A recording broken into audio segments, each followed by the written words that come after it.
This is the ABC 10 News Streamline, everything you need to know to start your day in 10 minutes or less. The U.S. government officially shut down overnight after Republicans and Democrats couldn't reach a deal to keep the government funded. Their main sticking point is health care. Democrats want to reverse Medicaid cuts and stop enhanced Obamacare subsidies from expiring.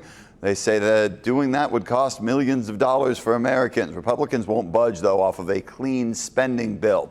Now, as many as 4 million federal workers will go without paychecks. More votes are expected today. Republicans need 7 Democrats to cross party lines to get to the 60 votes that they need to get the government back on track. There are some conversations. There are Democrats who are very unhappy with the situation that they're in.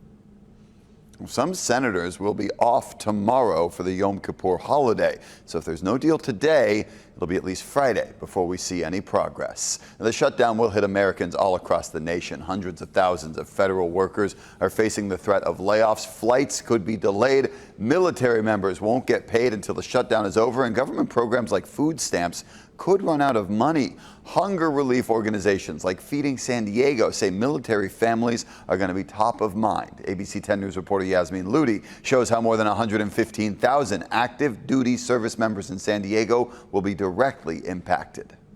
It's been very clear to us for as long as we've been, in existence for over 15 years that the military community does face food insecurity, particularly our lower enlisted. Casares tells me they've been preparing for a shutdown for weeks now. Feeding San Diego is partnering with military nonprofit organizations like Feeding Heroes to offer help to service members. It's going to be very crucial to provide some kind of safety net for these folks that, may just all of a sudden not have their paycheck available to them. She encourages people to donate or volunteer if they can, and for anyone who is struggling to reach out for food assistance. Yasmin Ludi, ABC 10 News. Defense Secretary Pete Hegseth is making some major changes to the military, calling for anyone who disagrees with him to resign. The era of unprofessional appearance is over. No more beardos. It's tiring to look out at combat formations, or really any formation, and see fat troops. Likewise, it's completely unacceptable to see fat generals and admirals in the halls of the Pentagon. Hegseth made several announcements like that in front of a room of America's top military leaders on Tuesday. There will now be only male physical standards for combat jobs, which he says everyone will have to meet. President Trump also took the stage after Hegseth and proposed that U.S. cities could be used as military training grounds. America is under invasion from within. California Governor Gavin Newsom responded saying, quote, declaring war on our nation's cities and using our troops as political pawns is what dictators do. A massive 6.9 magnitude earthquake has hit the Philippines, killing 69 people and injuring hundreds more. The quake hit some of the areas that are still recovering from a tropical storm that killed at least 27 people. The U.S. Geological Survey estimates 500,000 people felt this quake. The race is now underway to find survivors still trapped under rubble. San Diego border agents announced a major bust. They found more than 52 pounds of meth hidden inside the spare tire of a UTV. Agents saw a man climb over the border wall near Boulevard, California, and get into the off-roader. They stopped the vehicle, and then a drug-sniffing dog found the meth. Both the driver and a passenger were taken into custody. Google may not be able to get you out of a traffic ticket, but it can get itself out of one. Police in San Bruno, California, pulled over a Waymo autonomous vehicle for making an illegal U-turn. The car knew enough to pull over and connect police to an employee using its communication system. But police had no way of citing anyone since there was technically no driver. The San Bruno police wrote on social media they hope the stop will result in a programming change for the vehicles. There's a new warning from our partners at the Better Business Bureau. Scammers aren't just coming for your money. Now they're trying to steal your personal information too. Joe Ducey shows the red flags to watch out for. When you hear someone's been scammed, what's your first thought? How much money they lost? That's important.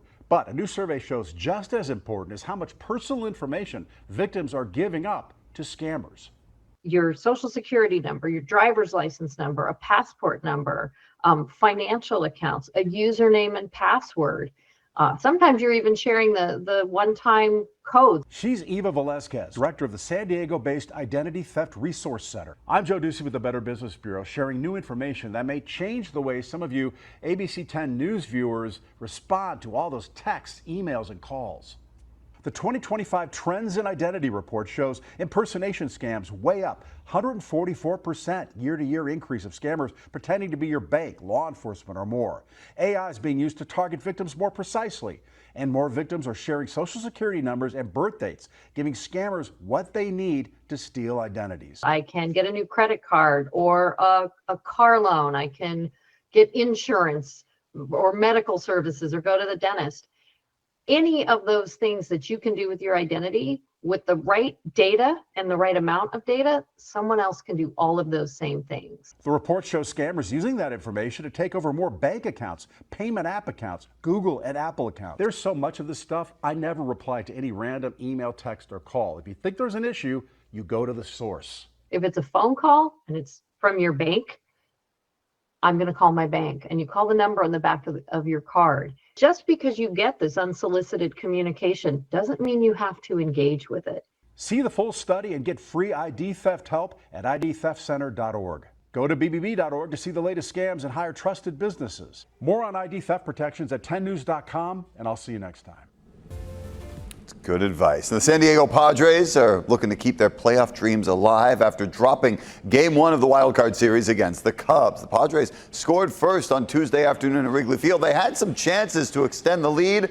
They just couldn't. They went on to lose 3-1. Now the Padres have to win today and tomorrow to move on. If they can pull that off, they'll be the first team ever to lose Game 1 of this new Wild Card best-of-3 format and still win the series. Trending in San Diego, the SeaWorld Rescue Team is helping bring back this brown pelican found pretty far from home and ended all the way up in the Arizona desert in the summer heat. The team stabilized the bird, brought it back to San Diego for care, and after now 4 months, it was just released in La Jolla Cove.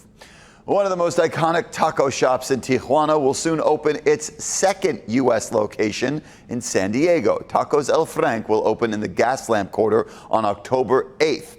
Earlier this year, it opened a location in National City at Westfield Plaza Bonita Mall. The business originally started as a street cart in 1974 by Javier Valadez.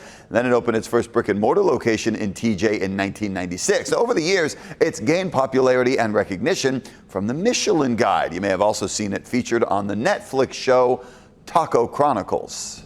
We just do what we do with a lot of passion, with the most possible quality available, and that translates into people liking our food. I love a good taco. Now, the Plaza Bonita shop takes after Tijuana's original table service dining. The new Gaslamp location will offer a quicker counter style for on the go or, late night snacks. That is your ABC 10 News Streamline. Everything you need to know today in under 10 minutes.